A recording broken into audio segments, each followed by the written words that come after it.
እግዚአብሔር ከኔና ከእናንተ ጋር ይሁን። ውድ የወይዜ እናቷ ዩቲዩብ ተከታታይ ቤተሰቦቼ እንደምናችሁ? እኔ ክብሩ ይስፋ ለመድኃኔዓለም እጅግ በጣም ደህና ነኝ።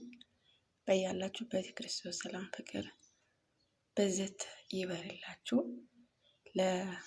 ለቤት አዲስ የሆናችሁ ሰብስክራይብ፣ ላይክ፣ ሼር እያደረጋችሁ አበረታቱ። አዲስ ለሆናችሁ ማለት ነው።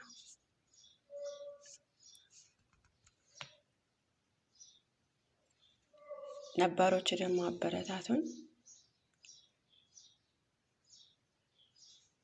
ባለፈው በምዕራፍ 2 ነበር ያቆምኩት መኃልየ ዘሰሎሞን። ዛሬ ደግሞ 3 ጀምራለሁ። ወላዲተ አምላክ አንደበት ሆነ። መኃልየ ዘሰሎሞን ምዕራፍ 3 ሌሊቱን በመንጣፌ ላይ ነፍሴ የወደደችውን ፈለግኩት አላገኘሁትም።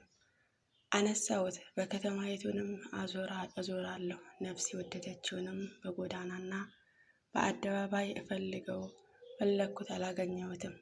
ከተማይቱም የሚዞሩትን ጠባቂዎች አገኘሁ። ነፍሴን የወደደችውንም አይቻታለሁ አልኋቸው። ከእነርሱም ጥቂት አለፍ ብዬ ነፍሴ የወደደችውንም አገኘሁት፣ ያዝሁት። ወደ እናቴ ቤትም ወደ ወላጄ እናቴ እልፍኝም እስከሚገባ ድረስ አልተውኩትም።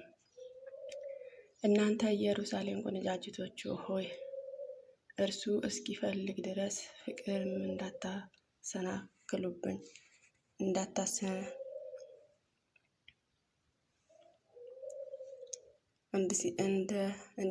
እንደሚፈልገው ድረስ ፍቅር እንዳታሳስቱብኝ በሚዳቆና በምድረ በዳ በኋላ አምላችኋለሁ። መዓዛው እንደ ከርቤንና እንደ ዕጣን የሆነች ከልዩ ነጋዴ ቅመም ሁሉ የሆነች ይህችን ከምድረ በዳ እንደ ጢስ ምሰሶ የወጣች ማናት? እንሆ የሰሎሞን አልጋና ናት። ከእስራኤል ኃያላን 60 ኃያላን በዙሪያው ናቸው። ሁሉም ሰይፍ የያዙ ሰልፈኞች ናቸው። በሌሊትም ከሚወድቀው ፍርሃት የተነሳ ሰው ሁሉ ሰይፍ በወገቡ አለ። ንጉሥ ሰሎሞን መሸከሚያው ከሊባኖስ እንጨትን ከራሱ አሰራ።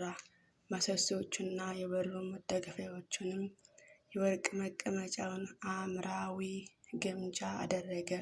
ውስጡ በኢየሩሳሌም ቆነጃጅቶች ፍቅር የተለበጠ ነው።